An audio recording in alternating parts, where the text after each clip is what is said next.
علیکم ورحمۃ اللہ وبرکاتہ نحمدہ ونصلی علی رسولہ الکریم اما بعد۔ سلسلہ وار یہ سبق خوابوں کا ہے، اسے دھیان سے سنیے۔ بعض مرتبہ بعض خواب ایسے ہوتے ہیں جو سمجھ میں نہیں آتے، لیکن اس کی تعبیر بہت اچھی ہوتی ہے۔ حدیث شریف میں آتا ہے، یہ حدیث جو بیان کرتا ہوں ابن ماجہ میں ہے، صفحہ نمبر 280 پر ہے۔ ام فضل رضی اللہ تعالیٰ عنہ فرماتی ہیں کہ میں نے رسول اللہ صلی اللہ علیہ وسلم سے بیان کیا کہ میں اپنے گھر میں آپ کے اعضاء میں سے کوئی عضو دیکھتی ہوں۔ کبھی آپ کا ہاتھ دیکھ لیا، کبھی آپ کا پاؤں دیکھ لیا،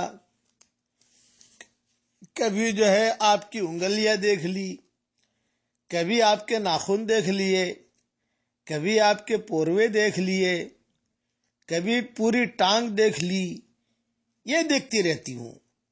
تو حضور صلی اللہ علیہ وسلم نے فرمایا کہ کوئی بات نہیں ہے، یہ خواب تمہارا بہت اچھا ہے۔ حضرت میں تو ڈرتی تھی کہتے ہوئے کہ بھی آپ کا بدن، آپ کے بدن کے کچھ حصے میں دیکھ رہی ہوں تمہیں۔ آپ نے فرمایا بہت اچھا خواب ہے، فاطمہ کی اولاد کو تم دودھ پلاؤ گی۔ یہ حضور صلی اللہ علیہ وسلم نے تعبیر دی کہ فاطمہ کی اولاد کو، حسن کو، حسین کو، ان لوگوں کو تم دودھ پلاؤ گی۔ عضو سے اشارہ ہے اولاد کی طرف، اور گھر میں دیکھنے کا مطلب یہ ہے کہ تمہارے گھر میں اس کا رہنا ہوگا۔ ظاہر ہے کہ بچہ کا رہنا پرورش اور دودھ پلانے کے لیے ہی ہو سکتا ہے، اس کے لیے یہ حضور صلی اللہ علیہ وسلم نے تعبیر دی۔ یہ حدیث ابن ماجہ میں ہے۔ اسی طریقے سے سفید لباس کوئی دیکھے، یہ بہت اچھی علامت ہے، بہت برکت ہونے کی علامت ہے۔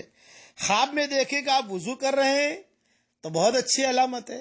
خواب میں آپ دیکھ رہے ہیں کہ نماز پڑھ رہے ہیں، بہت اچھی علامت ہے۔ لیکن خواب میں آپ دیکھ رہے ہیں کہ قبلہ ہے، قبلے کی طرف رک کر کے نماز نہیں پڑھ رہے، جیسا ہمارے ہندوستان، پاکستان، بنگلہ دیش میں مغرب کی طرف قبلہ ہوتا ہے، تو آپ مشرق کی طرف کھڑے ہو کر نماز پڑھ رہے ہیں، تو نماز تو پڑھ رہے ہیں مگر مشرق کی طرف۔ اس کا مطلب یہ کہ کوئی دین کا کام آپ کر رہے ہیں لیکن غلط کر رہے ہیں، صحیح نہیں کر رہے۔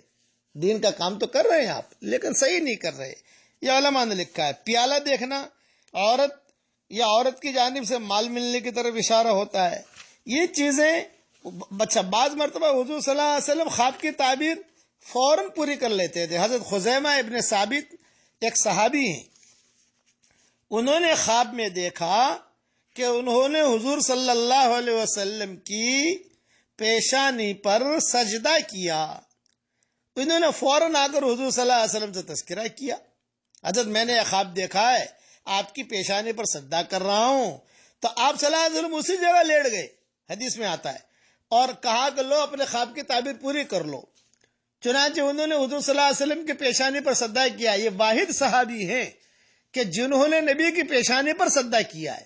سجدہ تو کیا اللہ کے سامنے، لیکن جگہ کون سی ملی؟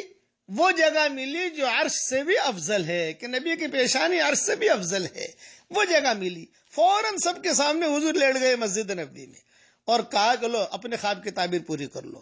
اسی لیے علماء نے لکھا ہے کہ خواب میں اگر کوئی نیک کام کرتا ہوا دیکھے تو مستحب یہ ہے کہ جاگتے میں وہ نیک کام کر لینا چاہیے۔ خواب میں دیکھا کہ میں 3 دن جماعت میں نکلا ہوں، بھئی جاگتے میں پورا کر لو، نکل جاؤ۔ خواب میں دیکھا کہ کسی کو صدقہ دے رہا ہوں تو آپ جاگتے میں دے دیجئے۔ خواب میں دیکھا کہ کسی کی مدد کر رہے ہیں تو جاگتے میں کر لیجئے، تاکہ وہ خواب پورا ہو جائے آپ کا، جیسے حضرت خزیمہ کے ساتھ حضور صلی اللہ علیہ وسلم نے کیا۔ یہ حضرت خزیمہ والا قصہ مجموع الزوائد میں ہے، اور بکھرے موتی جلد 7 میں بھی لکھا ہے۔ بس اسی لیے خواب میں ہمیشہ یاد رکھنا کہ خواب کبھی بھی کسی ایرے غیرے کے سامنے ہرگز ہرگز ہرگز بیان نہ کرو۔ بہت معتبر عالم ہو اس کے سامنے بیان کرو۔ نہ خواب آیا، اب کوئی عالم نہیں مل رہا ہے، خاموش رہو۔ خاموش رہنے سے کئی چیزیں ختم ہو جائیں گی۔ اتنا ذہن میں رکھنا کہ خواب اور کبھی کبھی حضور صلی اللہ علیہ وسلم کو بھی خواب میں دیکھتے ہیں لوگ، کئی لوگ دیکھتے ہیں. تو آپ صلی اللہ علیہ وسلم فرماتے تھے جس نے مجھے دیکھا خواب میں پس اس نے مجھ ہی کو دیکھا، شیطان میری صورت میں نہیں آ سکتا. یہ حضور صلی اللہ علیہ وسلم فرماتے تھے. اور کئی لوگ جو ہیں، کئی عورتیں ایسی ہوتی ہیں کہ جو بارہا حضور صلی اللہ علیہ وسلم کو خواب میں دیکھتی ہیں. یہ بہت بڑی سعادت مندی کی علامت ہے. لیکن یاد رکھنا، خالی حضور صلی اللہ علیہ وسلم کو خواب میں دیکھنے سے جنت نہیں ملتی. ایک بڑے میاں کے پاس ہم گئے تو میں نے ان سے کہا چچا نماز پڑھتے ہو؟ نہیں پڑھتے. بڑے میاں نے کہا حضرت میں نماز تو نہیں پڑھتا لیکن 10 مرتبہ میں نے حضور کو خواب میں دیکھا ہے. تو میں نے کہا حضور کو خواب میں دیکھنے سے آپ کو جنت نہیں ملے گی. آپ نے تو حضور صلی اللہ علیہ وسلم کو خواب میں دیکھا ہے، ابو جہل نے تو حضور کو جاگتے میں دیکھا تھا. تو جنت ملے گی اس کو. جنت تو جو ملے گی وہ دینداری پر ملے گی، عمل کرنے پر ملے گی. اس کے لیے صرف خوابوں کی دنیا پر آپ بھروسہ نہ کریں بلکہ خود عمل کی زندگی بھی اپنائیے. ایک آدمی کہا کہ میں خواب میں بارہا حضور صلی اللہ علیہ وسلم کو دیکھتا ہوں. بے شک حضور صلی اللہ علیہ وسلم کو آپ دیکھتے ہیں، لیکن یہ کہ دین پر تو چلنا یہ آپ کا کام ہے. اس کے لیے دین پر چلنے کی ہم کوشش کریں. اللہ تعالی ہم سب کو دین پر چلنے کی توفیق عطا فرمائے، اور اللہ تعالی ہم سب کو حضور صلی اللہ علیہ وسلم کی سنتوں پر چلنے کی توفیق عطا فرمائے. اور اللہ تعالی سارے مسلمان مردوں اور عورتوں کی پریشانیوں کو اللہ تعالی دور کرے. جو یہ سبق سن رہے ہیں اللہ تعالیٰ ان سب کو دنیا میں اور آخرت میں ڈھیروں خوشیاں نصیب کرے. یہ مدینہ منورہ سے میری دعا ہے. والسلام علیکم ورحمۃ اللہ وبرکاتہ. وآخر دعوانا ان الحمد للہ رب العالمین.